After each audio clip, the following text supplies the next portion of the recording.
ஒரு தலைப்பில் உங்களோடு பேச விரும்புகிறேன். என்னன்னு சொன்னால், புதிய மனுஷன், நற்கிரியைகள், தேவசாயல். இதை குறித்து நான் உங்களோடு பேச போகிறேன். எல்லாம் சொல்லுங்க. புதிய மனுஷன், நற்கிரியைகள், தேவசாயல். இந்த காரியங்களை, இது ஒரு முக்கியமான ஒரு சத்தியம், ரொம்ப இம்பார்ட்டன்ட். உங்கள் வாழ்க்கையில் ரொம்ப ஆசீர்வாதத்தை கொண்டு வரக்கூடிய ஒரு சத்தியம். அதனால் கவனமாக கேளுங்க. கர்த்தர் உங்களை ஆசீர்வதிப்பார். ஓகேயா? இந்த பின்னால் இருக்கவங்க எல்லாம் வந்து எல்லாம் முன்னால் வாங்க பார்க்கலாம். ஆமாம், எல்லாம் பின்னால் இருக்கவங்க எல்லாம் முன்னால் வாங்க. பிஎஸ் சிஸ்டர்லாம் ஓகேயா இருக்குது, எல்லாம் கரெக்டாக இருக்குது, யாரும் நோண்டாதீங்க. எல்லாம் முன்னால் வந்துருங்க பார்க்கலாம். வாங்க, யாரெல்லாம் பின்னால் இருக்கீங்க எல்லாம் முன்னால் வாங்க பார்க்கலாம். கர்த்தர் நல்லவர். ஆமாம். உங்கள் செல்ஃபோன் எல்லாம் ஆஃப் பண்ணுங்க. ஆமாம். இல்லாட்டி சைலண்ட் மோடில் போடுங்க. கர்த்தர் நல்லவர். தேவையில்லாமல் நீங்கள் வந்து ஃபோன் எடுத்துகிட்டு வெளியே போகிறது உள்ளே வர்றதெல்லாம் வேண்டாம். கர்த்தர் உங்களை ஆசீர்வதிப்பார். இந்த வசனத்தை நல்லா கேளுங்க. ஆமென். எல்லாம் பைபிள் கொண்டு வந்திருக்கீங்களா? எல்லாம் பைபிள் கொண்டு வந்திருக்கீங்களா? ஆமாம், முடிந்த அளவுக்கு ட்ரை பண்ணுங்கள். ஒரு நோட்டு, பேனாலாம் கொண்டு வந்து அதெல்லாம் என்ன செய்யுங்க, கொடுக்குற வசனத்தை நீங்கள் என்ன செய்யுங்க, எழுதுங்க. வீட்டில் போய் தியானம் பண்ணுங்கள். கர்த்தர் நல்லவர். அதை ஏன் நான் சொல்கிறேன் அப்படின்னா, அதனால் பல நன்மைகளை நான் அனுபவித்திருக்கேன், பல ஆசீர்வாதங்களை நான் அனுபவித்திருக்கிறதுனால நான் உங்களுக்கு நான் பெற்றது தான் உங்கள்கிட்ட சொல்ல முடியும். ஆமாம். அது நீங்கள் கீழ்ப்படிஞ்சிங்கன்னா உங்களுக்கு ஆசீர்வாதம். ஆமாம். இந்த காதில் வாங்கி இந்த காதில் விட்டுட்டு போகிறேன்னா நீங்கள் போகலாம். கர்த்தர் நல்லவர். ஆமென். ஐயா, அந்த ஃபோனை ஆஃப் பண்ணுங்க ஐயா கொஞ்சம். ஆமாம். கர்த்தர் நல்லவர். சில பேருக்கு ஆஃப் பண்ண தெரியாது, பக்கத்தில் இருக்கவங்க ஹெல்ப் பண்ணுங்க. ஆமென். சரி, ஓகேயா? சந்தோஷமாக இருக்கிறீங்களா? சரி சரி, நான் வசனத்துக்குள்ள போகலாம். நம்ம இன்னைக்கு சொல்லுங்க பார்க்கலாம். கர்த்தர் நல்லவர், புதிய மனுஷன், நற்கிரியைகள், தேவசாயல். ஒரு வசனத்தை வாசிக்கலாம். எபேசியருக்கு எழுதின நிருபம் 4ஆம் அதிகாரம் 24ஆம் வசனத்தை எனக்காக நீங்க வாசிங்க. எபேசியர் 4ஆம் அதிகாரம் 24ஆம் வசனம். மெய்யான நீதியிலும் பரிசுத்தத்திலும் தேவனுடைய சாயலாக சிருஷ்டிக்கப்பட்ட புதிய மனுஷனை தரித்துக் கொள்ளுங்கள். எல்லாரும் சேர்ந்து வாசிக்கலாமா? மெய்யான நீதியிலும் பரிசுத்தத்திலும் தேவனுடைய சாயலாக சிருஷ்டிக்கப்பட்ட புதிய மனுஷனை தரித்துக் கொள்ளுங்கள். இன்னொரு வசனம் பாருங்க. கொலேசியர் 3ஆம் அதிகாரம் 10ஆம் வசனத்துல, தன்னை சிருஷ்டித்தவருடைய சாயலுக்கு ஒப்பாய் பூரண அறிவடையும்படி புதிதாக்கப்பட்ட புதிய மனுஷனை தரித்து கொண்டு இருக்கிறீர்கள். எனக்கு அருமையான தெய்வ பிள்ளைகளே, நல்லா கவனிங்க. நாம் புதிய மனுஷனாக, புதிய மனுஷியாக நாம் இருக்கிறோம். தேவன் தம்முடைய சாயலிலே நம்மை உண்டாக்கினார். தம்முடைய சாயலிலே மெய்யான நீதி அப்படின்னா தேவ நீதியிலே, தேவ நீதியிலும் அவருடைய நீதியிலும் அவருடைய பரிசுத்தத்திலும் அவருடைய சாயலிலும் மனுஷன் சிருஷ்டிக்கப்பட்டான். கவனிக்கிறீங்களா? சொல்லுங்க. தேவ சாயலிலும் தேவ நீதியிலும் தேவனுடைய பரிசுத்தத்திலும் மனுஷன் சிருஷ்டிக்கப்பட்டான். ஆனா இந்த தேவ சாயலிலே மனிதன் சிருஷ்டிக்கப்பட்டு அப்படின்னா தேவனுடைய தன்மைகள், தேவனுடைய இயல்புகள், தேவனைப் போலவே வாழ்வது. பாருங்க, நம்மை வந்து அவரிலும் சற்று, தேவ தூதரிலும் சற்று என்ன செஞ்சிட்டாரு, சர்வ அதிகாரங்களையும் தேவன் நமக்கு கொடுத்துருக்கார். அவரை போலவே, நல்ல கவனிங்க, அவருடைய இயல்புகள், அவருடைய தன்மைகள் எல்லாவற்றையோட நம்மளை தேவன் சிருஷ்டித்தார். ஆனால் நமக்கு தெரியும், கர்த்தர் மனுஷனை இப்படிப்பட்ட மேன்மையான வாழ்க்கையை கர்த்தர் மனுஷனுக்கு கொடுத்தார், தம்முடைய சாயலாக சிருஷ்டித்தார். ஆனால் மனுஷன் பாவம் செய்ததுனால என்ன செய்தான், அந்த தேவ சாயலை அவன் என்ன செஞ்சிட்டான், இழந்துட்டான். நம்ம ஒரு வசனத்தை வாசிச்சா இன்னும் நல்லா அழகா இருக்கும்.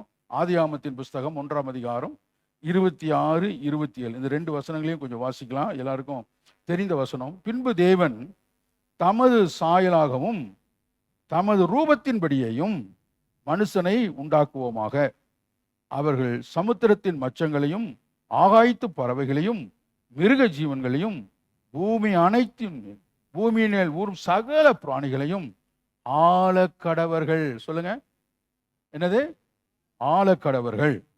தேவன் தம்முடைய சாயலாக மனுஷனை சிருஷ்டித்தார், அவனை தேவ சாயலாகவே சிருஷ்டித்தார், ஆணும் பெண்ணுமாக அவர்களை சிருஷ்டித்தார். எல்லாம் சொல்லுங்க. தேவன் தம்முடைய சாயலாக மனுஷனை சிருஷ்டித்தார், அவனை தேவ சாயலாகவே சிருஷ்டித்தார், ஆணும் பெண்ணுமாக அவர்களை சிருஷ்டித்தார். என்ன அழகா சொல்ல பாருங்க, அவருடைய சாயலாகவே அவர்களை என்ன செய்தாரு?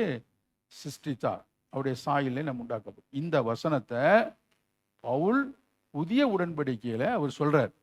ஆனா தேவ சாயலாய் படைக்கப்பட்ட நாம தேவனுக்கு கீழ்ப்படியாம, மனுஷன் தேவனுக்கு கீழ்ப்படியாம பாவம் செய்த பொழுது அவன் யாருடைய சாயலாய் மாறிட்டானா? பாவ சாயலாய் மாறிட்டான். எப்படி மாறிட்டான்? பாவத்தின் சாயலாக அவன் மாறிட்டான். தேவ சாயல் பாவ சாயல் ஆயிடுச்சு. கொஞ்சம் பாருங்க, தேவனுடைய சாயல் அப்படிங்கும் பொழுது எல்லாம் பரிபூரணம்.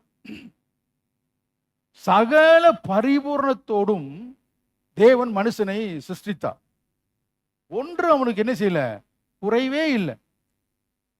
தேவனுடைய பரிபூர்ணம் பாருங்க, சந்தோஷம், சமாதானம், பரிசுத்தம், நீதி, உண்மை, ஐஸ்வர்யம், செழிப்பு, தீர்க்காயுசு, எல்லா நன்மைகளினாலும் அவன் சிருஷ்டிக்கப்பட்டான், தேவ சாயலா சிருஷ்டிக்கப்பட்டான். ஆனால் இவன் பாவம் செய்த பொழுது, கீழ்ப்படியாத பொழுது பாருங்க, பாவம் அப்படிங்கிறது எங்க ஆரம்பிக்குதுன்னா டிஸ்ஒபீடியன்ஸ் தான். பாருங்க, நீங்க எங்கெல்லாம் கீழ்ப்படியாம இருக்கிறீங்களோ அங்க பாவம் உங்களை ஆளுகை செய்து கொண்டே இருக்கும். அது பாவம், சின் பாத்தீங்கன்னா அது ஆக்சுவலாகவே ஒரு ரூலிங் நேச்சர் உள்ளது. எப்படி தேவன் ஆளுகை செய்கிறார், அந்த தேவன் நமக்கு ஆளுகையினுடைய அதிகாரத்தை கொடுத்திருக்கிறது போல பாவமானது பார்த்தீங்கன்னா அதுக்கும் அந்த ஒரு ஆளுகை செய்கிற ஒரு அதிகாரம் இருக்கு. அதனாலதான் நீங்க உங்களை எதுக்கு ஒப்பு கொடுக்குறீங்களோ அது உங்களை ஆளுகை செய்யும் அப்படின்னு வசனம் சொல்லுது. இப்போ தேவ சாயலாய் சகல பரிபூர்ணத்தோடும் இருந்த இந்த மனிதன் கீழ்ப்படியாமையினால பாவம் செய்த பொழுது இப்ப என்ன ஆயிட்டான்? இந்த பாவ சாயல் எல்லாம் வந்துருச்சு பாருங்க. எல்லா அக்கிரமங்களும், எல்லா நியாயக்கேடுகளும், எல்லா வியாதிகளும், எல்லா பிரச்சனை, தரித்திரம் எல்லாம் இவன் மேல வந்துருச்சு. இந்த பாவ சாயலுடைய ஒரு உண்மையான அந்த ஒரு தோற்றத்தை நீங்கள் பார்க்க வேண்டுமானால் சிலுவையிலே நமக்காக இயேசு தொங்கினார் பாருங்க, அதுதான் அந்த பாவ சாயல். பாவமே அறியாத அவரை தேவன் பாவமாக்கினார். பாவ சாயல் பாருங்க, கொடூர ஒரு மரணம். தேவன் சித்திரவதை செய்யப்பட்டார். எல்லாருடைய அக்கிரமங்களை, மீறுதல்களை, எல்லா வியாதிகளை இயேசு சுமந்தார் பாரு. பாவம் அறியாத அவரை பாவமாக்கினார். அதான் பாவ சாயல். இப்ப ஆக்சுவலா அந்த சிலுவையில இயேசுவை பார்க்கறதுக்கு போல நாம நம்மை பார்க்கணும். யாராச்சும் நல்ல ஓவியர்கள் உங்களுக்கு இருந்தா, இல்லது நீங்களே நல்ல படம் வரைஞ்சிங்கன்னா அந்த முகத்துக்கு போல உங்க முகத்தை அங்க வரைஞ்சிருங்க. ஆக்சுவலா உண்மை அதுதான். அந்த அந்த இடத்துல இருக்க வேண்டியது நாம. பாவ சாயல் மனுஷன் மாறிட்டான். இந்த பாவ சாயலை மறுபடியும் இயேசு சிலுவையிலே நமக்காய் மரித்து அவரை விசுவாசிக்கிற நமக்கு ரட்சிப்பை கொடுத்து மீண்டும் நம்மை தேவ சாயலாய் மாத்திருக்கார்ல. அதான் பவுல் சொல்றார், மெய்யான நீதியிலும் அவருடைய பரிசுத்தத்திலும் தேவ சாயலாய் சிருஷ்டிக்கப்பட்ட இப்ப அந்த புதிய மனுஷனை ரட்சிப்பின் மூலமா பெற்றுக்கொண்டீங்க. அந்த மனுஷனை நீங்கள் தரித்து கொண்டிருக்கிறீர்கள். இப்ப புதிய மனுஷனாய், நம்ம நீதிமானாய், புதிய மனுஷன், புதிய தேவ சாயலை நாம திரும்ப என்ன செஞ்சிருக்கோம்? பெற்றிருக்கோம். புதிய மனுஷனாய் கர்த்தர் நம்மளை என்ன செஞ்சிருக்காரு? மாற்றி இருக்கிறார். சத்தமா சொல்லுங்க, என்னை புதிய மனுஷனாய் மாற்றி இருக்கிறார். என்னை புதிய மனுஷியாய் மாற்றி இருக்கிறார். ஆமாவா?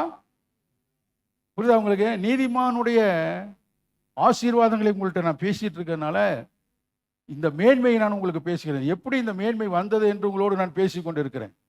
விசுவாசித்தீங்கன்னா நீங்கள் பாக்கியவதிகள், விசுவாசிச்சா நீங்க பாக்கியவான்கள். அல்லேலூயா. அந்த சிலுவை மரணத்தின் மூலமாக திரும்பவும் நம்மளை என்ன செய்தார்? இயேசு ரட்சிப்பின் மூலமாக மீண்டும் நம்மளை அந்த தேவ சாயலை நமக்கு என்ன செஞ்சிட்டாரு? பெற்றுக் கொடுத்துட்டார். இப்ப நம்ம பாவ சாயலில் இல்லை, யாருடைய சாயலில் இருக்கிறோம்? தேவ சாயலில் இருக்கிறோம். புதிய மனுஷராக இருக்கிறோம். புதிய மனுஷியாய் நாம இருக்கிறோம். ஒரு வசனம் வாசிங்க, ரோமருக்கு எழுதின புஸ்தகம் 8ஆம் அதிகாரம் 3ஆம் வசனத்தை வாசிங்க பார்க்கலாம். அது எப்படி எனில், மாமிசத்தினாலே பலவீனமா இருந்த நியாயப்பிரமாணம் செய்யக்கூடாததை தேவனே செய்யும்படிக்கு தம்முடைய குமாரனை பாவ மாமிசத்தின் சாயலாகவும் பாவத்தை போக்கும் பலியாகவும் அனுப்பி மாமிசத்திலே பாவத்தை ஆக்கினைக்குள்ளாக தீர்த்தார். ஆமென். இயேசுவ எப்படி பிதா மாத்தினாரு? பாவ புரியுதா உங்களுக்கு? குமாரனை பாவத்தின் மாமிச சாயலாக என்ன செஞ்சாரு? மாற்றினார். 2 கொரிந்தியர் 5:21 சொல்லுது, நாம் அவருக்குள் தேவனுடைய நீதியாகும்படிக்கு. அந்த மெய்யான நீதி, நல்லா கவனிங்க, அந்த புதிய மனுஷன் நம்மை நீதிமானாய் மாற்றும்படி, அவருடைய நீதியை நம்ம பெற்றுக்கொள்ளும்படி சொல்றாரு பாருங்க. நாம் அவருக்குள் தேவனுடைய நீதியாகும்படிக்கு. எல்லாம் சத்தமா சொல்லுங்க. பாவம் அறியாத அவரை நமக்காக பாவமாக்கினார். நமக்காக இருக்கிறத எனக்காக எல்லாம் வாசிக்க பார்க்கலாம். இன்னொரு வசனம் கூட வாசிங்க. தீத்து 2ஆம் அதிகாரம் 4ஆம் வசனத்தை பாருங்க. அவர் நம்மை சகல அக்கிரமங்களிலிருந்து மீட்டுக்கொண்டு தமக்குரிய சொந்த ஜனங்களாகவும் நற்கிரியை செய்ய பக்தி வைராக்கியம் உள்ளவர்களாகவும் நம்மை சுத்திகரிக்கும்படி நமக்காக தம்மை தாமே என்ன செய்தாரு? ஒப்பு கொடுத்தார். மக்களே, நல்லா கவனிக்கிறீங்களா? எத்தனை பேர் சந்தோஷமா இருக்கிறீங்க? சரி, இப்ப தேவ சாயலாய் இருந்த மனிதன் பாவ சாயலாய் மாறினான். ஏன் மாறினா? பாவம் செய்தனால, கீழ்ப்படியாதனால. டிஸ்ஒபீடியன்ஸ். பாருங்க, கீழ்ப்படியாமை எவ்வளவு கொடுமையானதுன்னா, இயேசு சிலுவையிலே மரித்து இந்த கீழ்ப்படிதலை கற்றுக்கொண்டாராம். நல்லா கவனிங்க. சிலுவையின் மரணம். அப்ப கீழ்ப்படியாமைங்க எவ்வளவு ஒரு மோசமானதுன்னு பாருங்க. நம்ம லைஃப்ல இந்த கீழ்ப்படியாமை அப்படிங்கிறது சர்வசாதாரணமா தண்ணி போல நடக்குது. எதுக்குமே என்ன செய்யறது இல்லை. அப்படின்னாவே நீங்க என்னைக்கு ஒரு வசதி எதுக்கு கீழ்ப்படியாம, என்னைக்கு நீங்க கீழ்ப்படியாம இருக்கிறீங்களோ அன்னைக்கே தெரிஞ்சுக்கங்க, உங்களை பாவம் ஆளுகை செய்ய ஆரம்பிக்கும்.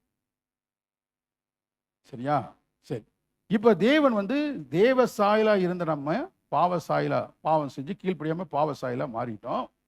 அடுத்தது நம்மளை மீண்டும் இயேசு நம்முடைய பாவத்துக்காக அவர் பாவ சாயலாய் மாறி மீண்டும் ரட்சிப்பின் மூலமாக தேவன் நமக்கு தேவ சாயலை உண்டு பண்ணியிருக்காரு. புதிய மனுஷனாய் கர்த்தர் நம்மளை என்ன செஞ்சிருக்காரு?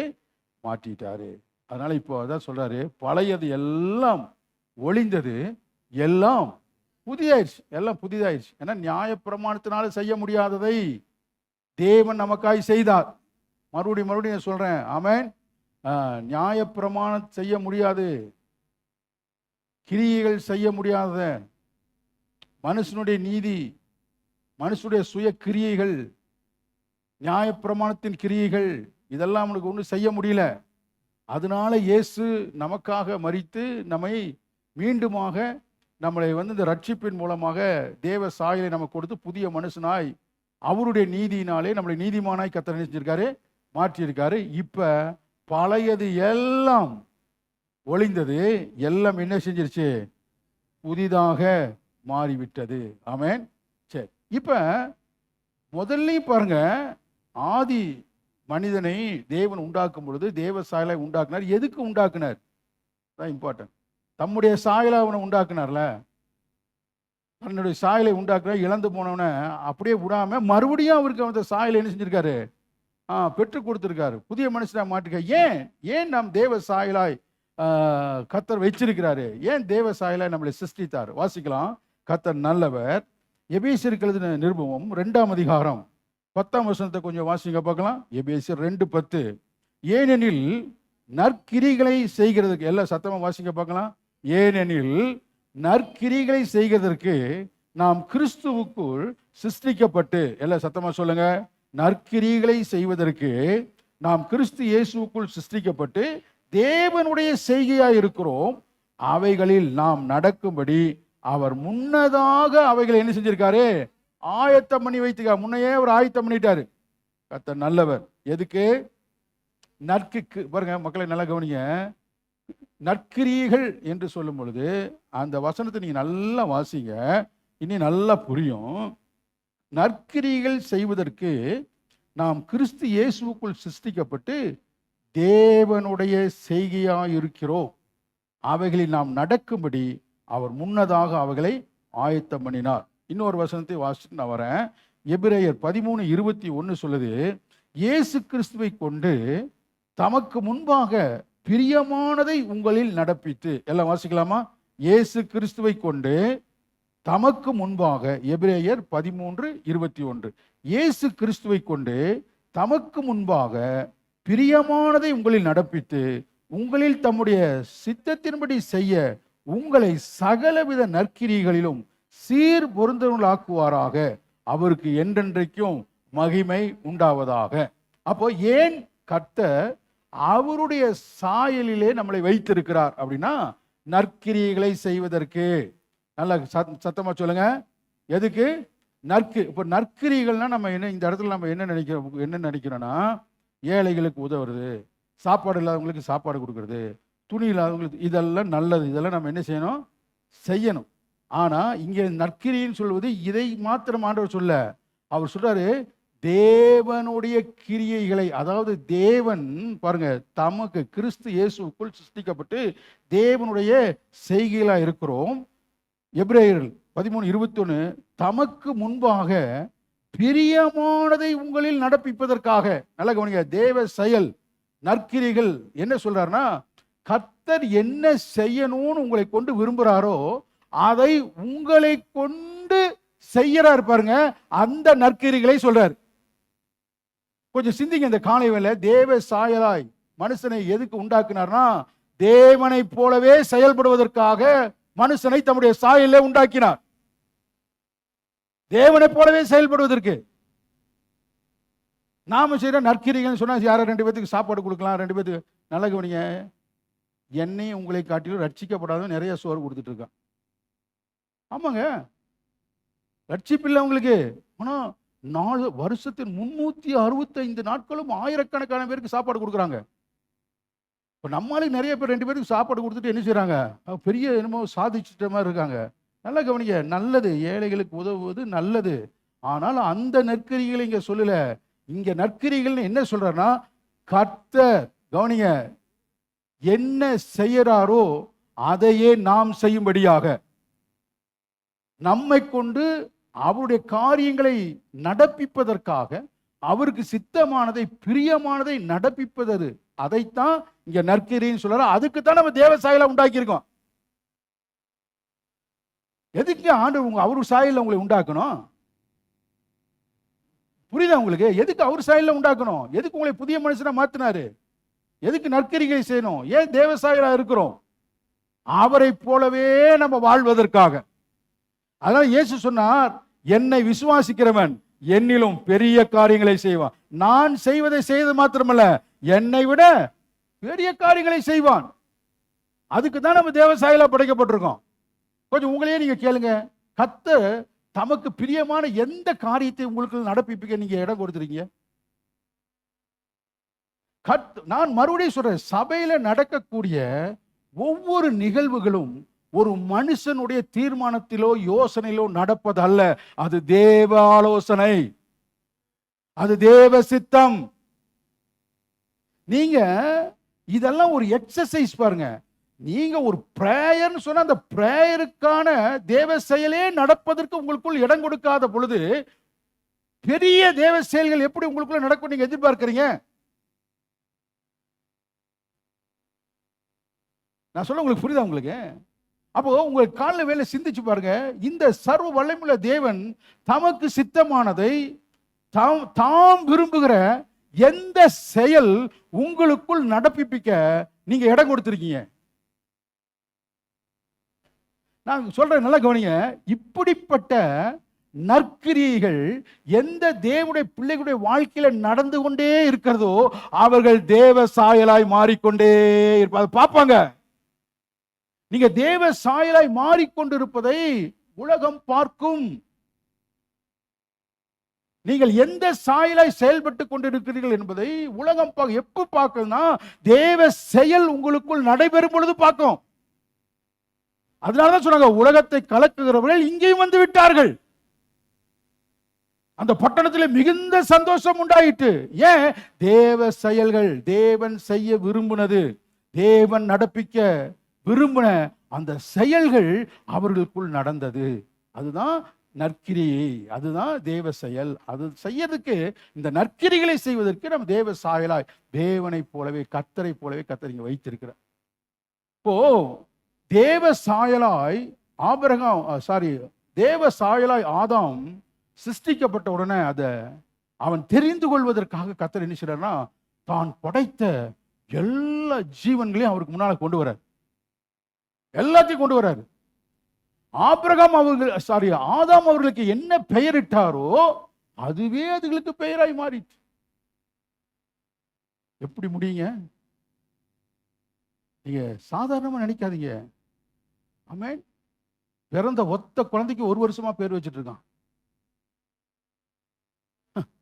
அதுக்கு எத்தனை வெப்சைட்ல போய் தேடி, கூகுள்ல போய் கேட்டு, புஸ்தகங்களை வாங்கி படிச்சு, ஒத்த குழந்தைக்கு அவங்களால என்ன செய்ய முடியல, பேர் வைக்க முடியல. ஆனா ஆபிரகாமால எப்படி இந்த லட்சக்கணக்கான ஜீவன்களுக்கு பெயர் வைக்க முடிந்தது என்றா தேவ ஞானம். ஆமென். ஆதாமுக்கு எப்படி முடிஞ்சது? எனக்கு ஆபிரகாமை பத்தி பேசி பேசி ஆபிரகாமே என் வாயில வந்துட்டு இருக்கார். ஆமென் சொல்லுங்க. புரியுதா உங்களுக்கு?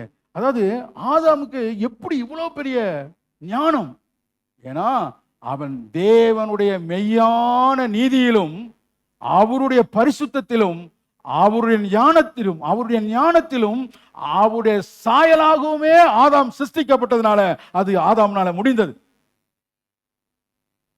புரியுதா உங்களுக்கு? நான் இப்ப சொல்றேன், உங்களாலேயும் முடியும். நீங்க தேவனுடைய நீதியில, மெய்யான நீதியில, அவருடைய சாயல்ல, அவருடைய நீதியிலே நீங்கள் சிருஷ்டிக்கப்பட்டு இருக்கிறீர்கள். அந்த புதிய மனிதனை நீங்கள் தரித்திருக்கிறீர்கள். உங்களால முடியும். ஆமென். தேவன் நல்லவர். அல்லேலூயா. அப்போ நம்முடைய வாழ்க்கை நல்ல கவனிங்க. இந்த தேவன் நம்மை இந்த ஆசீர்வதித்து கொடுத்திருக்கிற இந்த மேலான வாழ்க்கையை நாம் அனுபவிப்பதற்கு தேவன் உங்களுக்குள்ள என்ன செய்ய விரும்புகிறாரோ அதற்கு நீங்க இடம் கொடுங்க. இந்த நற்கிரியைகள் உங்களுக்கு நடக்க இடம் கொடுங்க. அதான் விருப்பத்தையும் செயல்களையும் உங்களுக்குள் உண்டாக்குகிறவர் கர்த்தர். ஓகேயா? சந்தோஷமா இருக்கிறீங்களா? இப்ப நற்கிரியைகள் என்ன? தேவன் அவருடைய சித்தத்தை நம்மை கொண்டு செய்வது, நாம செய்யறது. ஏழைகளுக்கு உதவணுமா? சொல்லுங்க. உதவணும். ஆமென். அவங்களுக்கு என்ன செய்யணும்? உதவணும். ஆனால் அதை நற்கிரியை செய்யறேன்னு சொல்லிட்டு என்ன செஞ்சிடக்கூடாது, அதோட விட்டுறக்கூடாது. அது அல்ல, அதை விட ஒரு மேலானது ஒன்று இருக்கு. அதை நீங்க எத்தனை பேர் புரிஞ்சுக்கிட்டீங்க? எத்தனை சந்தோஷமா கேட்கறீங்க? ஆமென். அதனாலதான் உங்களுக்குள்ள அதை துவங்கி இருக்கிறார். கர்த்தர் சொல்றாரு பிலிப்பியர் 1:5, உங்களுக்குள் இந்த நற்கிரியை தொடங்கினவர் அதை முடிவு பரியந்தம் என்ன செய்வாராம்? நடத்துவார். விடமாட்டாரு. உங்களை தொடர்ந்து, நல்ல கவனிங்க, தொடர்ந்து கர்த்தர் உங்களை என்ன செய்வாரு? இந்த நற்கிரிகளை செய்வதற்கு உங்களை பின்தொடர்ந்து கொண்டே இருக்கிறார். வாசிங்க பார்க்கலாம். பிலிப்பியர் 1:5 வாசிங்க. உங்களில் நற்கிரிகளை தொடங்கினவர் அதை இயேசு கிறிஸ்துவின் நாள் பரியந்தம் பாருங்க, அது முடிய நடத்தி வருவார். நல்ல நீங்க கவனிங்க. அவர் உங்களை கொண்டு, என்னை கொண்டு என்ன செய்யணும் அப்படின்னு வச்சிருக்காரோ அதை செய்வதற்காக முடிவு பரியந்தம் நம்மளை நடத்தி கொண்டே இருப்பார். உங்களை நடத்துறாருங்க. நல்ல கவனிங்க. நீங்க நினைக்கிறீங்களா ஏதோ இங்க உட்கார்ந்துட்டு இருக்கானே, இந்த எண்ணமெல்லாம் உங்களுக்கு மாறணும். இந்த அட்டண்டன்ஸ் போடுற காரியமெல்லாம் என்ன செய்யணும்? மாறணும். அதுக்கல்ல பாருங்க கர்த்தர் கொண்டு வர்றது உங்களைய. இன்னைக்கும் கர்த்தர் ஒரு சான்ஸ் நமக்கு கொடுக்கிறாரு. இன்னைக்கும் ஒரு வாசல்களை உங்களுக்கு திறக்கிறார். ஏன்னா அவர் உங்களை கொண்டு ஒரு காரியத்தை செய்ய வேண்டும் என்று விரும்புகிறார். அந்த காரியம் உங்களுக்குள் நடப்பதாக.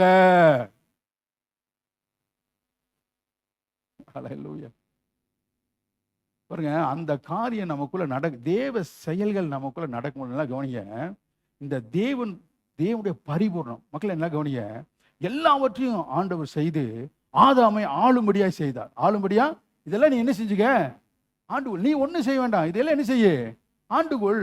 எல்லாவற்றையும் உனக்கு என்ன செஞ்சிருக்கேன், பரிபூர்ணத்தை உனக்கு உண்டாக்கி வச்சிருக்கேன்.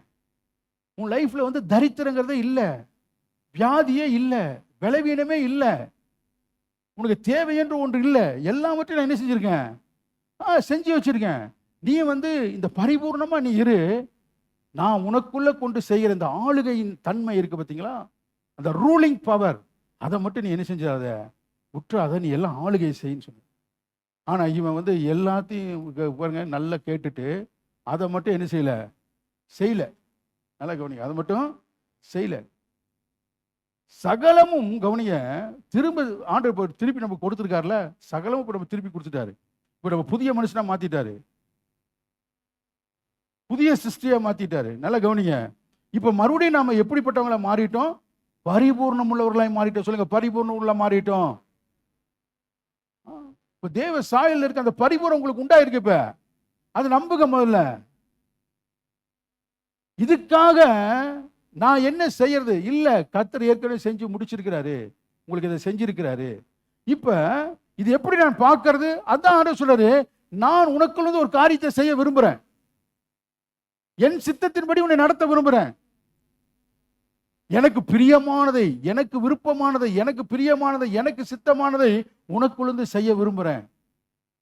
அந்த காரியம் உனக்குள் நடக்கும் பொழுது கவனிய, நீங்க தேடிட்டு இருக்கீங்க பாருங்க, எல்லாமே உங்களுக்கு கூட கொடுக்கப்படும். இப்போ அந்த மெயின், இப்போ எல்லாம் ரெடிங்க, புரியுதா உங்களுக்கு? இப்போ மக்கள் நல்லா கவனிக்கிறீங்களா? இப்போ வந்து ஒரு பெரிய ஒரு ஃபேக்ட்ரியில் இயங்கும் பொழுது பார்த்தீங்கன்னா எல்லாம் ரெடியாக இருக்குது, ஒயரிங் கரெக்டாக இருக்குது, எல்லாம் கரெக்டாக இருக்குது, எல்லாமே சரியாக இருக்குது. ஆனால் சுவிட்சு போட்டோன்னா என்ன செய்ய மாட்டேங்குது, மோட்ரு மிஷின் ஓட மாட்டேங்குது. எல்லாம் கரெக்டாக இருக்குது, இப்போ என்ன செய்ய மாட்டேங்குது, மிஷின் ஓட மாட்டேங்குது. என்ன, எல்லாமே கரெக்டாக தானே இருக்குது, என்னாச்சு? நீங்கள் பார்த்தீங்கன்னா அது பெல்ட் ஒன்று இருக்குது தெரியுங்களா, பெல்ட் கழட்டு என்ன செய்யாது, ரெண்டே என்ன செய்யணும், அந்த பெல்ட் இணைக்குது பாருங்க. அந்த மாதிரி எனக்கு அருமையான தேவ பிள்ளைனால நீங்க கவனிங்க, இந்த விசுவாசம் இருக்கு பாருங்க, அது ஒரு பெல்ட் மாதிரி. ஆமென். வேற ஒன்றும் கிடையாது. நீங்க திருப்பின நெட்டையே 10 தடவை கழட்டி மாட்டினாலும், புரியுதா உங்களுக்கு, 10 தடவை ஒயரிங்க பிரிச்சு அடிச்சாலும் என்ன அது ஓடாது. ஓட வேண்டியது எங்கன்னா பெல்ட். புரியுதா உங்களுக்கு? ஃபெய்த். சொல்லுங்க, என்னது? விசுவாசம். அந்த விசுவாசம் எப்படி மறுபடியும் பெல்ட்டை போட்டுனா அது ஓடுதோ, அது மாதிரி விசுவாசம் வந்த உடனே உங்களுக்குள்ள என்ன செய்யுதுன்னா, இந்த தேவனுடைய கிரியைகள் உங்களுக்குள் நடக்க ஆரம்பிக்கிறது. தேவனுடைய கிரியைகள் உங்களுக்குள்ள, இப்ப தேவனுடைய கிரியைகள் நமக்குள்ள நடக்க ஆரம்பிக்க என்ன பண்ணுதுன்னா, மகிமையின் மேல மகிமை அடைகிறோம். பலத்தின் மேல நீங்கள் பலன் அடைகிறீர்கள், கிருபையின் மேல கிருபையை பெறுகிறீர்கள், ஆசீர்வாதத்தின் மேல ஆசீர்வாதம் பெறுகிறீர்கள். ஆமென். ஆதாமுக்கு ஆசீர்வாதத்தின் மேல ஆசீர்வாதம், பலத்தின் மேல பலன். இதெல்லாம் பாருங்க, அவன் வந்து அந்த கர்த்தருடைய அந்த சாயல்ல, கர்த்தருடைய சிஸ்டிப்ல, அவருடைய சிஸ்டத்தில் அவன் இருக்கிற வரைக்கும் இப்படிதான் இருந்தது. இன்னைக்கு மறுபடியும் சொல்ல, உங்களை மறுபடியும் கர்த்தர் அப்படி உண்டாக்கி வச்சுட்டாரு, நம்மளுடைய சிஸ்டிப்பை கொடுத்துட்டாரு. இப்போ பலத்தின் மேல பலன். சொல்லுங்க, பலத்தின் மேல பலன், கிருபையின் மேல கிருபை. ஆமா, வாசிக்கலாமா ஒரு வசனத்தை? கர்த்தர் நல்லவர். ஆமென். வாசிங்க, 2 கொரிந்தியர் 3ஆம் அதிகாரம் 18ஆம் வசனத்தை வாசிக்க பார்க்கலாம். 18 பாருங்க. நாம் எல்லாரும் திறந்த முகமாய் கர்த்தருடைய மகிமையை கண்ணாடியிலே காண்கிறது போல கண்டு, ஆவியா இருக்கிற கர்த்தரால் அந்த சாயலில் தானே மகிமையின் மேல் மகிமை அடைகிறோம். பாருங்க, தேவனுடைய கிரியை நல்லா கவனிங்க, தேவனுடைய விருப்பம் நமக்குள் நடக்கும் பொழுது நாம் என்ன செய்யறோம், அவருடைய சாயல்ல கவனிங்க, நாளுக்கு நாள் நாளுக்கு நாள் நாளுக்கு நாள் அவருடைய சாயல்ல பெருகிறோம். அவருடைய சாயல்ல பெருகும் பொழுது நல்லா கவனிங்க, மகிமையின் மேல மகிமை நாம அடைகிறோம். எத்தனை பேர் விசுவாசிக்கிறீங்க மக்களே? அவருடைய செயல் உங்களுக்குள்ள நடந்துட்டே இருந்தா போதும், உங்களுக்கு ஆசீர்வாதம் என்ன செய்யுது, வந்துட்டே இருக்கு, மகிமை மேல வந்துட்டே இருக்கு. நல்லா கவனிங்க, நீங்க வந்து இதை புரிஞ்சுக்கும் பொழுது இந்த ஆசீர்வாதத்தை நம்ம அனுபவிக்க முடியும். எனக்கு அருமையான தேவ பிள்ளைகளே, தேவ சாயலாய் நம்ம சிருஷ்டிக்கப்பட்டோம். என்ன ஒரு மாதிரியா இருக்கீங்க, சிரிப்பை காணோம்? ரொம்ப சீரியஸா போயிட்டீங்க வசனத்துக்குள்ள. ஏன்னா இப்போ நமக்கு என்ன கேள்வினா, நானா தேவ சாயலில் இருக்கிறேன்? நீங்க தாங்க தேவ சாயலில் இருக்கிறீங்க. நீங்க தான் தேவ சாயலில் இருக்கீங்க, நம்ம தான் தேவ சாயல். இப்போ தேவ சாயலை எப்போ எப்போ எப்படி பார்க்கறது? தேவ செயல்கள் நடைபெறும் பொழுது பார்க்க முடியும். ஆமென். மைசூர்ல ஒரு ஃபேக்டரி இருக்கு பாருங்க, மைசூர் சாண்டல் சோப்பு. எத்தனை பேர் போயிருக்கீங்க? ரொம்ப தூரத்துக்கு முன்னால் போகும்போது அந்த வாசம் அடிக்கும், அந்த புகை மேலே போகும் பாருங்க, அப்படியே அந்த மைசூர் சாண்டல் சோப்பு அப்படியே வாசம் அடிக்கும். ஏன்? அங்க மைசூர் சாண்டல் சோப் செஞ்சுட்டு இருக்காங்க. புரியுதா மக்கள் உங்களுக்கு? உங்களுக்குள்ள ஒரு செயல் இருக்கு. அந்த செயல் உங்களை நாளுக்கு நாள் நாளுக்கு நாள் நாளுக்கு நாள் அந்த தேவ சாயலிலே உங்களை வளரச் செய்கிறது. அந்த தேவ சாயல் போடுறோமா? அதனாலதான் யோவான் சொல்றாரு, ஒரு நாள் நம்ம அவரை பார்க்கும் பொழுது அவர் இருக்கிற வண்ணமாகவே நாம் இருப்போம். கை தட்ட மாட்டேங்கிறீங்க பாருங்க. அவர் இருக்கிற வண்ணமாகவே நாம் இருப்போம். அப்ப தேவ சாயல். அப்ப பிசாசு நல்லா கவனிங்க, அவனுக்கு என்ன பிடிக்காதுன்னா, நீங்க தேவ சாயலா இருக்கிறதும் பிடிக்காது, தேவ சாயல உங்களை வளரவும் என்ன செய்ய மாட்டான். உங்களுக்கு ஒரு காரியம் தெரியுமா? எங்க தேவ சாயல் மறைக்கப்படுகிறதோ, எங்க தேவ சாயல் புறக்கணிக்கப்படுகிறதோ, எங்க தேவ சாயலுக்கு விரோதமாய் ஒரு காரியம் நடக்கிறதோ, அங்க கர்த்தர் டைரக்டா வருவார். தெரியுமா உங்களுக்கு? ஏதேன்ல டைரக்டா வந்தார் பாருங்க. உங்களுக்கு நோவா காலத்துல டைரக்டா வந்தார் பாருங்க. சோதோம் குமாரா டைரக்டா வந்தார் பாருங்க. ஏன்னா தன் சாயல் எங்கே தொடப்படுகிறதோ, தன்னுடைய சாயலுக்கு எங்கே மகிமை குறைகிறதோ, தன்னுடைய சாயலுக்கு எங்கே பங்கம் விளைவிக்கக்கூடிய காரியங்கள் நடக்கிறதோ, அங்கு கர்த்தர் டைரக்டா இறங்குறாரு. நீங்க புரிஞ்சுங்க. ஆனா தேவ சாயல் எங்கே வளர்கிறதோ, எங்கே பெருகுகிறதோ, அங்கே அதே கர்த்தர் அவர்களை மகிமையின் மேல் மகிமைப்படுத்துகிறார்.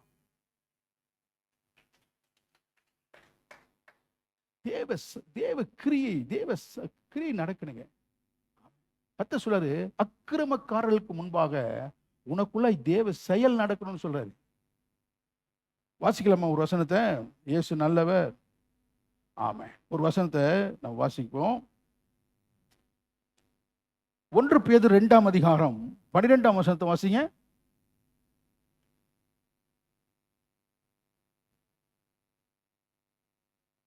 சீக்கிரமா. புறஜாதிகள்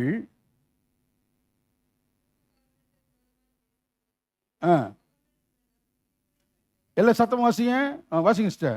உங்கள் நற்கிரிகளை கண்டு அவற்றின் நிமித்தம் சந்திப்பின் நாளிலே தேவனை மகிமைப்படுத்தும்படி நீங்கள் அவர்களுக்குள்ளே நல்லடக்கியாய் நடந்து கொள்ளுங்கள். ஒரு சந்திப்பின் நாள். சந்திப்பின் நாள் என்னது? ஆமா, சந்திப்பின் நாளிலே இந்த நியாய தீர்ப்புங்கிறது நல்ல மனப்பாடம் பண்ணி வச்சிருக்கீங்க. ஆமா, சந்திப்பின் நாளிலே யாரு ஆண்டவரை மகிமைப்படுத்துவாங்களாம்? நல்லா வாசிக்க மக்கள பாருங்க. புதிய ஏற்பாடு வாசிக்க. புறஜாதிகள் உங்களை அக்கிரமக்காரர் என்று விரோதமாய் பேசும் விஷயத்தில் அவர்கள் உங்கள் நற்கிரிகளை கண்டு அவற்றின் நிமித்தம் சந்திப்பின் நாளிலே தேவனை மகிமைப்படுத்தும்படிக்கு. அல்லேலூயா. நீங்கள் அவர்களுக்குள்ளே நல்லடக்கை உள்ளவர்களாயிருங்கள். நல்ல கவனி. இந்த புதிய உடன்படிக்கை இருக்குல்ல, ரொம்ப கிரேட். ஆமான்னு சொல்லுங்க. நமக்கு பழைய ஏற்பாட்டுல இருந்து ஒரு வாக்கு தத்தத்தை எடுத்துட்டு, புரியுதா உங்களுக்கு? அதை பத்தி சொல்றதுக்கு நமக்கு ரொம்ப நல்லா இருக்கு. நான் சொல்றேன், அதை விட எண்ணில் அடங்க முடியாத அளவு மேன்மை உள்ளது புதிய உடன்படிக்கை. அதனால இயேசு சொல்லும் பொழுதெல்லாம் சொல்றாரு, யோனாவை காட்டிலும் பெரியவர் இங்கே இருக்கிறார், சாலமோனை காட்டிலும் பெரியவர் இங்கே இருக்கிறார். நான் சொல்லேன், எல்லாரை விட பெரியவர் உங்களுக்குள்ள இருக்கிறாரு. மக்களே, விளங்குதா உங்களுக்கு? எத்தனை பேர் சந்தோஷமா இருக்கிறீங்க? எத்தனை பேர் நல்லா கவனமா கேட்கறீங்க? அப்போ நற்கிரிகளை செய்வதற்கு தேவ சாயலாக நம்ம என்ன செஞ்சிடும்?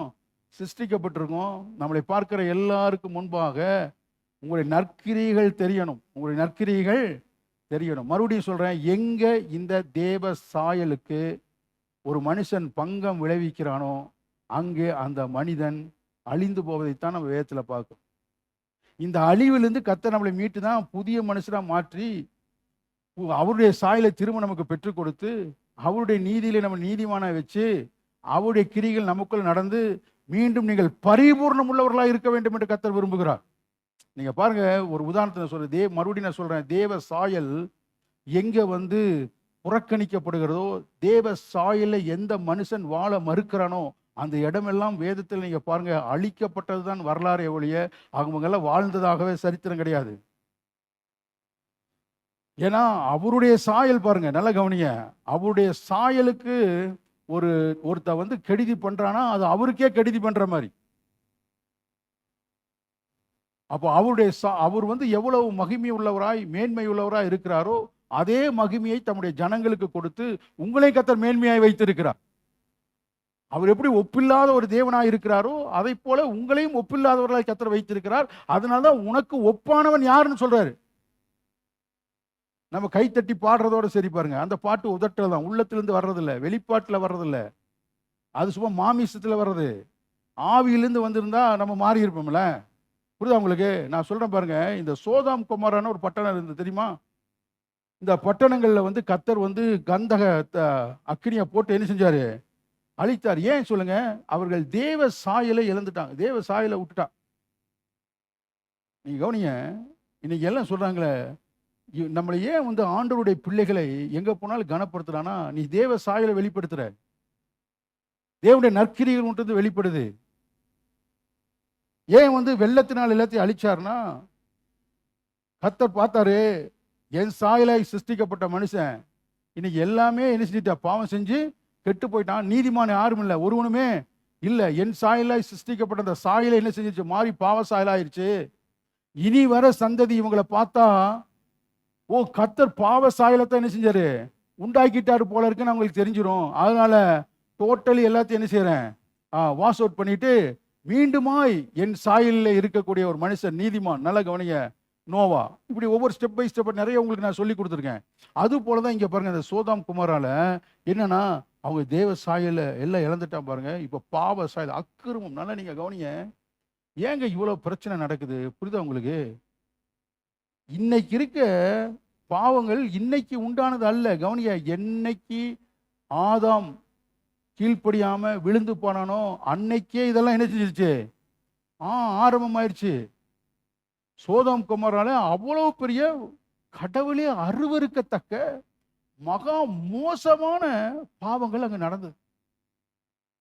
அங்க யாருமே தேவ சாயல்ல இல்ல, எல்லாம் பாவ சாயல்ல மாறிட்டான். நல்லா நீங்க கவனிங்க மக்களே, பாவ சாயலுக்கு ஏதுவான எதற்கு முன்னாலும் நீங்க போறாதீங்க. நீங்க தேவனுடைய மெய்யான நீதியிலும் பரிசுத்தத்திலும் நீங்கள் நீதிமானாய் மாற்றப்பட்டு, நல்லா கவனிக்கிறீங்களா, அவருடைய சாயலில் இருக்கக்கூடிய புதிய மனுஷனை நீங்கள் தரித்திருக்கிறீர்கள். அந்த சோதோம் குமாரா பாருங்க, அங்க போய் பார்க்கும் பொழுது ஒரு வசனத்தை வாசிக்கலாமா? அப்பதான் உங்களுக்கு புரியும் கர்த்தர் நல்லவர். ஆதியாகமம் 13ஆம் அதிகாரம், கொஞ்சம் சீக்கிரமா வாசிங்க. 13ஆம் வசனத்தை வாசிங்களேன். ஆதியாகமம் 13:13 கொஞ்சம் சீக்கிரமா வாசிங்க. சோதோமின் ஜனங்கள் பொல்லாதவர்களும் கர்த்தருக்கு முன்பாக மகா பாவிகளா இருந்தாங்க. எப்படி பாவிங்க? சத்தமா சொல்லுங்க மக்களே. இயேசு மகா பரிசுத்தர், மகா பிரதான ஆசாரியர், அவருடைய சாயல் அது இல்ல. இப்ப இவன் என்ன ஆயிட்டான்? மகா பாவிகள் ஆயிட்டாங்க. 18:20 வாசிங்க ஆதியாகமம். பின்பு கர்த்தர் சோதோம் கொமோராவின் கூக்குறுதல் பெரிதாய் இருப்பதினாலும் அவர்களின் பாவம் மிகவும் கொடியதாய் இருப்பதினாலும். நல்ல கவனிங்க, அங்க பெரிய சத்தம். நல்ல கவனிங்க, துதியின் ஆர்ப்பரிப்பின் சத்தம் அல்ல, ஜெயத்தொனி அல்ல, ஆராதனையின் சத்தம் அல்ல, வசன சத்தம் அல்ல, ரட்சிப்பின் சத்தம் அல்ல. என்ன சத்தம்? பாவ சத்தம். என்ன சத்தம்? பாவ சத்தம், பாவம் செய்கிற சத்தம். கூக்குரல் எப்படி இருக்கு? பெரிதா இருக்கு, பயங்கரமா இருக்குது. யூதா 1:7 சொல்றாரு, அப்படியே சோதோம் கொமோரா பட்டணத்தார்களும் அவர்கள் சூழ்ந்த பட்டணத்தாரும் அவர்களை போல் விபச்சாரம் பண்ணி அந்நிய மாமிசத்தை தொடர்ந்து நித்திய ஆக்கினியை அடைந்து சிஷ்டாந்தமாய் வைக்கப்பட்டிருக்கிறார். பாருங்க, எதுக்கு கத்தரதை வச்சிருக்காருன்னா, எங்க தேவ சாயல், நல்ல கவனிய, தேவன் பெற்று கொடுத்த, தேவனால் சிருஷ்டிக்கப்பட்ட, கவனிய, தேவ சாயல், அந்த புதிய மனிதனுடைய வாழ்க்கை, நியூ கவனன்ட், புதிய மனுஷனாய் வாழ எங்கெல்லாம் மனுஷன் மறுக்கிறானோ, நல்ல கவனிய, தேவன் பெற்றுக் கொடுத்த இந்த கிருபையை யாரெல்லாம் தள்ளி விடுகிறார்களோ, இன்னும் இந்த நியாயப்பிரமாணத்தை பிடிச்சிட்டு அதை செய்வேன், இதை செய்வேன், நான் இப்படி செய்யறேன், அப்படி செய்றேன்னு நியாயப்பிரமாணன்ட்டு வேத பாதர்களா அந்த நியாயப்பிரமாணத்தை பிடிச்சிட்டு கிருபையை தள்ளி விட்டு, தயவை தள்ளி விட்டு, அன்பை தள்ளி விட்டு, தேவ சாயலாய் சிருஷ்டிக்கப்பட்டிருக்க அந்த தேவனுடைய நற்கிரியைகள்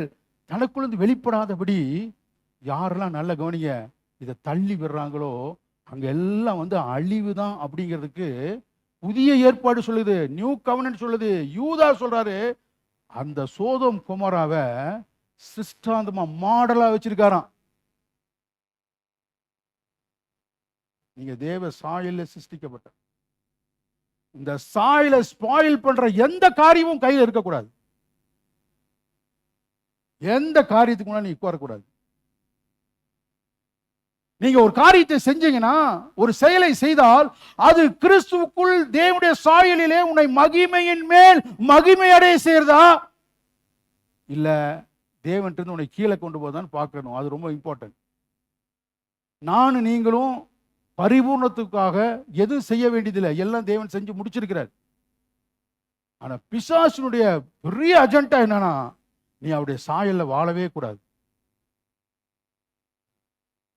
எத்தனை பேர் சொல்றீங்க, நான் நாளுக்கு நாள் அவருடைய சாயல்ல நான் மறுரூபமாவேன்? நான் சொல்ல புரியுது உங்களுக்கு? சோதம் குமாராவில் பயங்கரமான, பாருங்க, நீங்க ரோமர் 1ஆம் அதிகாரத்தை எடுத்து வாசிச்சு பார்த்தீங்கன்னா, அந்த சோதம் குமாராவில் என்னென்ன பாவம் இருந்து நினைச்சிருக்காரு, எழுதியிருக்காரு. நல்லா கவனிங்க, மகா கேவலமான பாவங்கள். தேவன் தம்முடைய சாயலாய் சிருஷ்டித்த அந்த மேன்மையான அந்த வாழ்க்கையை மனுஷன் இழந்துட்டான். இன்னைக்கு இல்லைங்க, அன்னைக்கே இழந்துட்டான். ஆனா இதை பார்த்து நாள்தோறும் வாதிக்கப்பட்ட லோத்துவை கர்த்தர் காப்பாற்றினார். நான் சொல்ல உங்களுக்கு புரியுதா? உங்களுக்கு மறுபடியும் நான் சொல்றேன், நீங்களும் நானும் ஆசீர்வாதமா இருப்பதற்கு எல்லாம் அவர் செஞ்சிருக்காரு. நானும் நீங்களும் ஒரு காரியத்தை எங்க செக் பண்ணோம்னா, இந்த தேவ சாயலே மறுரூபமாகிற வளருகிற ஒரு விஷயம் என்னன்னா, அவருடைய செயல் எனக்குள்ள நடந்து கொண்டே இருக்கணும். அதுக்கு தாங்க பரிசுத்த ஆவியார் உங்களுக்குள்ள இருக்கிறாரு. எதுக்கு பரிசுத்த ஆவியார் உங்களுக்குள்ள இருக்காரு? 2 சுத்தி கையை தட்டிட்டு புரியுதா உங்களுக்கு, 2 சேரை உடைச்சிட்டு போறதுக்கா? கிடையாது. உனக்குள்ள இருக்கிற ஆவியானவர் உன்னை நாளுக்கு நாள் மறுரூபமாக்கி கொண்டே இருக்கும். சந்தோஷமா இருக்கிறீங்களா? இப்ப பாருங்க, நமக்குள்ள இருக்கக்கூடிய இந்த ஆவியானவர் என்னன்னா நம்மளை தூண்டிட்டே இருப்பார். இந்த பிரசங்கம்னு சொல்றோம் பாத்தீங்களா, இது சாதாரண விஷயம் இல்லை. இன்னைக்கு நிறைய பேருக்கு விளங்குது இல்லை. ஏங்க நிறைய பக்கம் நீங்க பாருங்க, கவனமாவே பிரசங்கத்தை கேட்க மாட்டாங்க. நமக்கு தெரியுங்க யாரா, நானு என் மனசுல இருக்கிறது சிலதை வெளியே சொல்ல மாட்டேன். எனக்கு தெரியும் பாருங்க, சில அடையாளங்கள் இருக்குங்க. யாரெல்லாம் மேல வந்துடுவாங்கிறதுக்கு அடையாளம் இருக்கும், அது பார்த்தாவே தெரியுங்க. இன்னைக்கு சூழ்நிலை எல்லாம் வித்தியாசமா இருக்கலாம், சூழ்நிலை எல்லாம் ஒண்ணுமே இல்லாத போல தெரியலாம், வாக்கு தத்தத்துக்கும் உங்க ஆசீர்வாதத்துக்கும் சம்பந்தமே இல்லாம இருக்கலாம். ஆனா நான் சொல்றேன், பிரசங்கிக்கப்படுகிற வார்த்தைகளுடைய நல்ல நிலத்திலே விழுமானால் நிச்சயமாகவே நீ ஆசீர்வாதமாய் மாறுவான். அது அது போகாது பாருங்க. அது அது பிரசங்கத்துக்கு அவ்வளவு மேன்மை இருக்குங்க. ஏன் பிரசங்கம்னு ஒன்று ஆண்டவர் வச்சிருக்கிறாரு, ஏன் பிரசங்கிக்கிற ஒருத்தர் ஆண்டவர் வச்சிருக்கிறாரு. ஏன் வச்சிருக்காருன்னா, வெறும் சோத்தை திங்க, வெறும் அரிசியை திங்க முடியாது. அது எவ்வளவு ஒரு ஒரு ஒரு கிலோ 250 ரூபா அரிசியா இருந்தாலும் அப்படியே வாங்கி என்ன செய்ய முடியாது, அதை சமைக்கிறதுக்கு ஒருத்தர் வேணும் பாருங்க. அதனால கர்த்தர் சமைக்கிறதுக்கு பிரசங்கிய வச்சிருக்கிறாரு. அவன் சமைச்சு கொடுக்குறான். இந்த பிரசங்கம் உள்ள போகும் பொழுது அது உங்களுக்குள்ள என்ன செய்யுதுன்னா, ஒரு தூண்டுதலை உண்டாக்குது, ஞானம் உள்ள இருதயத்தை கொடுக்குது, எழுப்புதல் அடைகிற ஒரு இருதயத்தை கொடுக்குது. அது என்ன செய்யுதுன்னா, உங்களுக்குள்ள பாத்தீங்கன்னா இந்த நற்கிரிகள் அது எப்படின்னா உங்களை வந்து ஒரு ஸ்டார்ட் பண்ணுது. புரியுதா உங்களுக்கு? சும்மா இருக்க ஒரு ஆலை இருக்கு, ஒரு ஃபேக்ட்ரி இருக்கு. அந்த ஃபேக்ட்ரி ஓடுனா ஆசீர்வாதம். அந்த ஃபேக்ட்ரி ஓடுனா ஒரு பிஸ்னஸ் நடந்தா நிற்காம இருக்கு. எப்படி நம்ம ஒரு சுவிட்சை போட்டு அந்த மிஷின் எல்லாம் வந்து ஓட வைக்கிறோம் பாருங்க, அந்த மாதிரி தான் இந்த பிரசங்கங்கள் கேட்குற வார்த்தைகள் உங்களை இந்த கால வேலை ஓட வைக்குதா? உங்களுக்கு ஒரு எழுப்புதல் உண்டாக்குதா? உங்களுக்கு ஒரு மாற்றத்தை உண்டாக்குதா? இது எதுக்கு அடையாளம்னா, நீங்க வந்து மகிமை மேல மகிமை அடைய போற, பலத்தின் மேல பலன் அடைய போற, ஆசீர்வாதத்தின் மேல ஆசீர்வாதம் உனக்கு வரப்போகுது, சுகத்தின் மேல ஒரு சுகம், எல்லாம் இப்ப என்ன இருக்கோ எல்லாவற்றுக்கும் மேல ஒரு 10 மடங்காவது நீ அதிகமாகும்படி கர்த்தர் உன்னை ஆசீர்வதிப்பார். ஆமென். அதான் பாருங்க, இந்த ஞானமுள்ள இருதயத்தை கர்த்தர் நமக்குள்ள உண்டாக்கு. யாருக்கெல்லாம் ஞான எழுப்புதல் அடைந்ததோ அவர்கள் எல்லாம் எழுந்து கர்த்தருடைய கிரியை செய்தார். இந்த எழுப்புதல் பாருங்க, இந்த எழுப்புதல் சொல்றாங்க பார்த்தீங்களா? நல்லா கவனியா. எழுப்புதல்னா என்ன? ஒரு உற்சாகம் பாருங்க. பார்த்தீங்களா? நமக்குள்ள வந்து ஒரு உற்சாகம், நமக்குள்ள வந்து ஒரு மாற்றம், நமக்குள்ள ஒரு இப்போ இந்த சத்தியம் நல்லா கவனிங்க. எத்தனை பேர் அறிஞ்சு வச்சிருக்கிறா? இந்த மாற்றம் உங்களுக்குள் வரும் பொழுது, இந்த உற்சாகம் உங்களுக்குள் வரும் பொழுது, இந்த கிரியை நடப்பிக்க ஆரம்பிக்கும் பொழுது ஆசீர்வாதம் மேல வருது. ஒரு வசனத்தை வாசிக்கலாமா? கர்த்தர் நல்லவர். சந்தோஷமா கேட்குறீங்களா? அப்பொழுது எருசலேமில் கர்த்தருடைய ஆலயத்தை கட்டுவதற்கு போகும்போது யூதா பென்யமீன் வம்சங்களின் தலைவரும் ஆசாரியரும் லேவியரும் என்று எவர்கள் ஆவியை தேவன் ஏவினாரோ அவர்கள் எல்லாரும் எழும்பினார்கள். நல்ல கவனிங்க. யாரோட கவனிக்கிறீங்களா? எழுப்புதல் பாருங்க. மறுபடியும் சொல்றேன், புதிய மனுஷன், நற்கிரியைகள், தேவ சாயல். யார் இந்த கிரியை? தேவன் நமக்குள் பாருங்க, எஸ்ராக்குள்ளேயும் தேவ ஜனங்களுக்குள்ளேயும் தேவன் ஒரு காரியத்தை செய்ய விரும்பினார். என்னன்னா, ஆலயத்தை கட்ட விரும்பினார். அவருடைய செயல் நடைபெறும்படியாக அந்த செயல் நடைபெறுவதற்கு நல்ல கவனிங்க, எது ஆதாரமா இருந்தது என்று சொன்னால், ஒரு தலைவனுடைய தேவ ஆலோசனை. அந்த தேவ ஆலோசனை கேட்ட உடனே அவங்களுக்குள்ள என்ன வருது? ஒரு எழுப்புதல். ஒரு எழுப்புதல் வந்த உடனே அந்த செயலை செய்ய ஆரம்பிக்கிறார்கள். நான் இன்னைக்கு சொல்றேன், எதெல்லாம் உங்களுக்கு தடையா இருக்கோ, இன்று கர்த்தர் உங்களுக்குள் எழுப்புதலை உண்டாக்கி ஒரு நல்ல செயலை நீங்கள் செய்து முடிக்க கர்த்தர் உங்களை பலப்படுத்துவாராக. ஆமென். இன்னொரு வசனத்தை வாசிங்க. யாத்திராகமம் 35ஆம் அதிகாரம் 21ஆம் வசனத்தையும் 26ஆம் வசனத்தையும் வாசிங்க. யாத்திராகமம் 35:21. பின்பு அவர்கள் இருதயம் எழும்பி, நல்ல கவனிங்க. எல்லாமே பாருங்க, தேவ செயல் நமக்குள்ள நடைபெறணும் அப்படின்னா நமக்குள்ள என்ன தேவையா இருக்கு?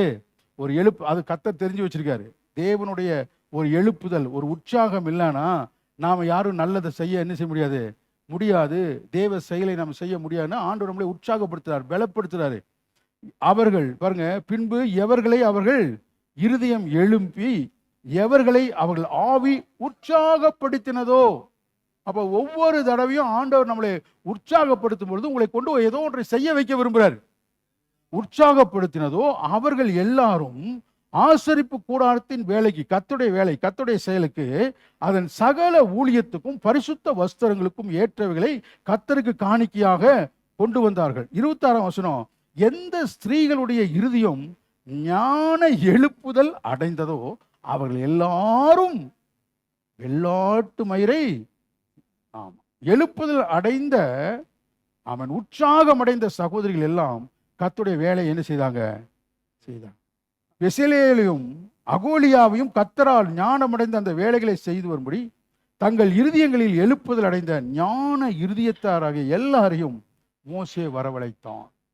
ஆமென். தேவ செயல், நல்ல கவனிய. தேவ செயல், தேவன் மக்களே, அவருடைய விருப்பத்தின்படி அவருடைய செயல்கள் உங்களுக்குள் நடக்க வேண்டுமானால் எல்லாத்திலையும் தேவன் எதிர்பார்க்கிறது என்னன்னா, ஒரு எழுப்புதல், ஒரு உற்சாகம். ஆமான்னு சொல்லுங்க. அதான் உற்சாகம் உள்ளவனை மாத்திரம் என்ன செய்ய கூப்பிடு. உற்சாகம் இருக்கிறவங்கிட்ட மாத்திரம் அதை என்ன செய்ய சொல்லு. எத்தனை பேர் இதை விட பெரிதாக ஆசீர்வாதம் மாறணும்னு விரும்புறீங்க? உங்களுக்குள்ள என்ன தேவை? உற்சாகம். உற்சாகம் பாருங்க, உற்சாகம் இல்லாதவனா ஆண்டவர் பக்கத்திலே சேர்த்துறது இல்லை. இது என்ன ரகசியம் நமக்கு தெரியல. பாருங்க நீங்க வேதத்துல எங்க வேணாலும் பாருங்க, உற்சாகம் இல்லாதவங்களை கர்த்தர் என்ன செய்யறது இல்ல.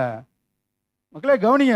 எலியாவை டெவலப் பண்றாரு, சோர்ந்து சோர்ந்து போறான். சோறு கொடுக்குறாரு, தண்ணி கொடுக்குறாரு, சோறு கொடுக்குறாரு, தண்ணி கொடுக்குறாரு, எலும்பு எலும்பு உற்சாகம். அவன் உற்சாகம் வரவே இல்லை அவருக்கு, விட்டுட்டாரு. ஏன்? நீ எப்ப பாருங்க இஞ்சி தின்ன மாதிரியே இருந்து பாருங்க, ஒன்றும் நடக்காது, ஒன்றும் நடக்காது. எங்க உற்சாகம் இருக்கிறதோ அவன் அங்க ஆவியானவர் செயல்படுகிறார். அதான் மகிழ்ச்சியா இருப்பதுடைய பலன். நித்திய மகிழ்ச்சி உன் தலைமையில் இருக்கும். சந்தோஷமா இருங்கள், எப்பொழுதும் சந்தோஷமா இருங்கள் என்று சொல்லுகிறேன். எங்க பாரு இயேசு வந்து என்ன செய்யறாரு? ஏன் சொன்னா உற்சாகமா இருக்கிற ஆண்டவர் செயல்படுறார். உற்சாகம் இருக்க வரைக்கும் அவன் உலாவிட்டு தானே இருந்தான் ஆதாமே தோட்டத்துல. உற்சாகம் போனதுல போய் ஒளிஞ்சுக்கிட்டான். உற்சாகம் இல்லாதவங்கள ஒண்ணுமே செய்ய முடியாதுங்க. கடவுள் தான் சொல்றாரு. நான் சொல்ல உங்களுக்கு புரியுதா உங்களுக்கு? அப்ப புதிய மனுஷன், நற்கிரிகள், தேவசாயம். இதுக்கு தான் ஆண்டவர் வந்து நம்மளை வந்து இந்த புதிய உடன்படிக்கையில ரட்சிப்பின் மூலமாக தேவ சாயலே மகிமையின் மேல மகிமை அடையும்படியாய், மறுரூபமாகும்படியாய் கர்த்தர் வச்சிருக்காரு. இந்த ஒரு லைஃப் வந்து நமக்கு பரிபூர்ணத்துவத்தை கொடுக்கிறது. சொல்லுங்க, பரிபூர்ணத்துவத்தை கொடுக்கிறது. நானும் நீங்களும் பரிபூர்ணத்துவத்துக்காக என்னென்னமோ பண்ணிட்டு இருக்கோம்ல. நீங்க சொல்லுங்க, தேவ சாய தேவனுடைய செயல்கள் உங்களுக்குள் நடைபெறுவதற்கு, தேவனுடைய திட்டங்கள் உங்களுக்குள் நடைபெறுவதற்கு அவன் கத்திருந்த நாள் உங்களோட பேசிதான். அதுக்கு நேரத்தை செலவு பண்ணுங்க. அதுக்கு போய் உட்கார்ந்து வேதத்தை வாசிங்க. கர்த்தர் பெரிய ஆமென் பெரியவர். யோசபாத் மிகுந்த ஐஸ்வர்யம் உள்ளவனா இருந்தான். அவன்கிட்ட ஒரு சீக்ரெட் என்னன்னு கேட்டீங்கன்னா, நல்ல கவனிங்க, இந்த புதிய மனுஷன், நற்கிரியை, தேவசாயம் பழைய ஏற்பாட்டிலேயே அவர்கிட்ட இருந்தது பாருங்க. நல்லா கவனிக்கிறீங்களா? பழைய ஏற்பாட்டிலேயே. ஏன்னா பழைய ஏற்பாடு எல்லாமே புதிய ஏற்பாட்டோட நிலநாட்டம். ஆமான்னு சொல்லுங்க. பழைய ஏற்பாடை பத்தி பவுல் என்ன சொல்றாரா? அது ஒரு உபாத்தியார். உபாத்தியார்னா என்ன? புதிய உடன்படிக்கைக்கு கொண்டு வருகிற ஒரு உபாத்தியாரா இருந்துச்சு. இயேசு கிறிஸ்துவிடத்திலே கொண்டு வருவதற்கு அது நமக்கு ஒரு உபாத்தியாராய், புதிய ஏற்பாட்டின் இயேசு கிறிஸ்துவை குறித்த எல்லா நிழலாக அது இருந்தது. பழைய ஏற்பாட்டில் சொல்லப்படுகிற எல்லாமே இயேசுவை பற்றி சொல்கிறது. ஆமென் சொல்லுங்க. அப்போ பழைய ஏற்பாட்டிலே இவர்கள் இப்படிப்பட்ட தரிசனத்தை பெற்றவர்களாய், தேவ கிருபையினாலே தரிசனத்தை பெற்றவர்களா இருந்தாங்க. யோசபாத் பாருங்க, அவர் வந்து மிகுந்த ஐஸ்வர்யவனா இருந்தார், மிகுந்த செல்வந்தனா இருந்தாரு, கனத்துக்குரியவனா இருந்தாரு, பரிபூர்ணம் உள்ளவனா இருந்தாரு. கர்த்தர் அவர் செய்த எல்லாவற்றிலும் வெற்றி சிறக்க பண்ணினார். அவர்கிட்ட இருந்த ஒரு ரகசியம் என்னன்னு கேட்டீங்கன்னா, கர்த்தருடைய வழிகளிலே யோசபாத் எப்பவும் உற்சாகம் உள்ளவனா இருந்தான். வாசிச்சு பாருங்க, 2 நாளாகமத்தின் புஸ்தகம் 17ஆம் அதிகாரம் 6ஆம் வசனம். ஆமென். 2 நாளாகமம் ஆமென் 5, 6 ரெண்டையும் கொஞ்சம் சீக்கிரமா வாசிப்பாருங்களேன். பாருங்க, ஆகையால் கர்த்தர் அவன் கையில் ராஜ்யபாரத்தை திடப்படுத்தினார். யூதா கோத்திரத்தார் எல்லாரும் யோசபாத்துக்கு காணிக்கையை கொண்டு வந்தார்கள். அவனுக்கு ஐஸ்வர்யமும், சொல்ல எனக்கு ஐஸ்வர்யமும் கனமும் மிகுதியாயிருக்கும். சத்தமா சொல்லுங்க, எனக்கு ஐஸ்வர்யமும் கனமும் மிகுதியாயிருக்கும். ஏன்? கீழே பாருங்க, 6ஆம் வசனம் சொல்லுது, கர்த்தருடைய வழிகளில் அவன் இருதயம் உற்சாகம் கொண்டது. ஆமென் சொல்லுங்களேன். அவருடைய வழி, அவருடைய வழிகளிலே, அவருடைய வேலைகளுக்கு அவர் எப்படி இருந்தாரு? யாருடைய வேலை இல்லை.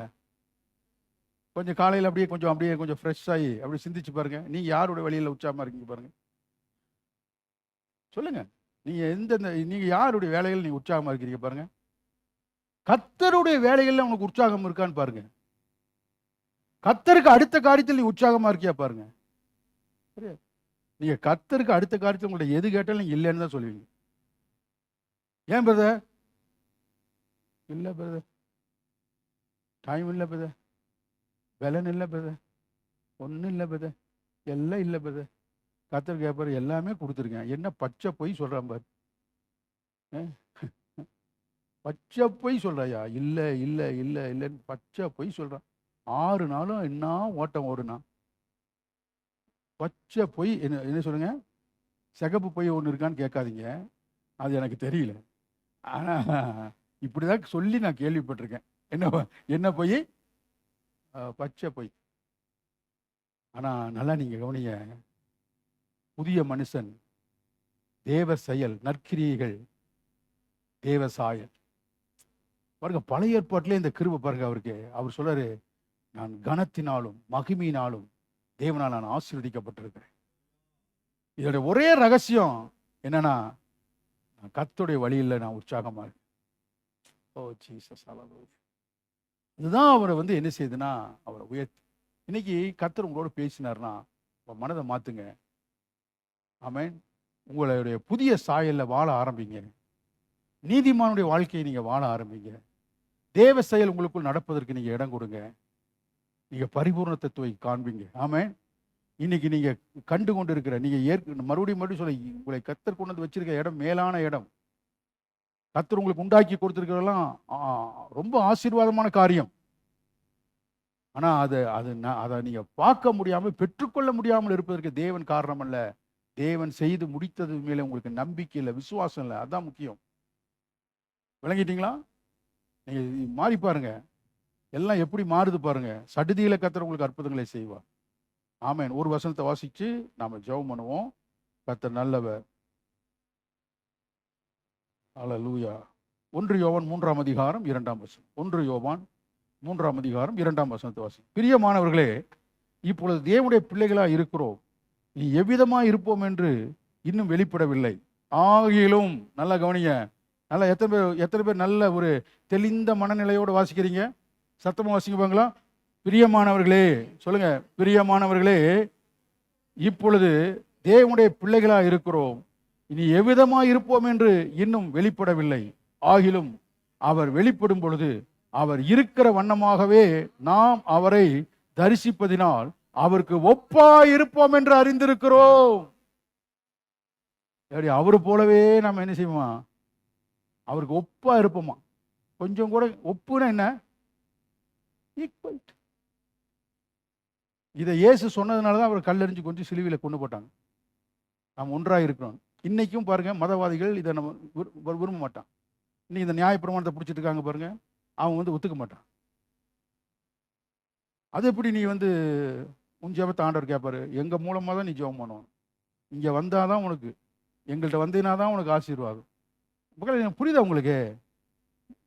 எத்தனை பேத்துக்கு விளங்குது? அவரு சொல்றாரு பாருங்க, அவருக்கு ஒப்பாக நீ இருக்கிறப்பா, அவருக்கு ஒப்பாக உன்னை மாட்டி இருக்கிறாரு. அவருடைய சாயல்லே உன்னை வச்சிருக்கிறாரு. இதெல்லாம் தெரியணுமா? இது புரிஞ்சுக்கணுமா? இப்பவே அதை பார்க்கணுமா? அவருடைய கிரியைகள் உனக்குள் நடக்க நடக்க நடக்க, அவருடைய செயல்களுக்கு உன்னை ஒப்பு கொடுக்க நீ நாளுக்கு நாள் அவருடைய மகிமையின் மேல் மகிமை அடைந்து மறுரூபமாகி அவர் வருகிற நாட்களிலே அவரை நீ பார்க்கும் பொழுது அவரை போலவே, அவருக்கு ஒப்பாகவே நீ இருப்ப. ஓ ஜீசஸ், ஹல்லேலூயா. என்ன ஒரு மேன்மையான வாழ்க்கை பாருங்க. உங்களுக்கு குறைவே இருக்காதுங்க. நீங்க நல்லா இருப்பீங்க. பரிபூர்ணமா நீங்க வாழ்வீங்க. கர்த்தர் உங்களை திருப்தியாய் நடத்துவாரு. ஒரு குறையும் கர்த்தர் உங்களை வைக்க மாட்டாரு. நீங்களாம் தீர்க்காயுசா இருப்பீங்க. ஆமென், ஆமென். உங்களுடைய களஞ்சியங்கள் நிரம்பி வழியும். மகிமையின் மேல் மகிமை அடைவீர்கள். அல்லேல் பலத்தின் மேல் பலன் அடைவீர்கள். இப்பொழுது இருப்பதை பார்க்கலும் 1000 மடங்கு நீங்கள் ஆசீர்வதிக்கப்படுவீர்கள். கர்த்தர் உங்களை புதிய மனுஷனாய் மாற்றி இருக்கிறார். அவருடைய சாயலை உங்களுக்கு திரும்ப பெற்றுக் கொடுத்து, அவருடைய நீதியை கொடுத்து உங்களை நீதிமானாய் கர்த்தர் வைத்திருக்கிறார். நீதிமானுடைய வாழ்க்கையை வாழ ஆரம்பிங்க. சிந்தைகள் எல்லாம் மாறணும், பேச்செல்லாம் மாறணும், நடத்தையெல்லாம் மாறணும், ஆக்டிவிட்டிஸ்ல கேரக்டர்லாம் மாறணும். ஹல்லேலூயா.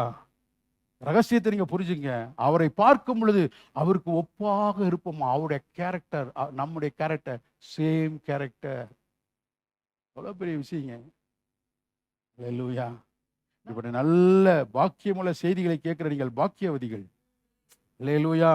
கர்த்தர் உங்களை கைவிடவே மாட்டார். ஆமென். இன்னையிலிருந்து நீங்க மறுபடியும் ஒரு தீர்மானம் பண்ணுங்க. கர்த்தாவே ஸ்தோத்திரம். புதிய மனுஷன், நற்கிரியைகள், தேவசாயம். கர்த்தர் உங்களை ஆசீர்வதிப்பார்.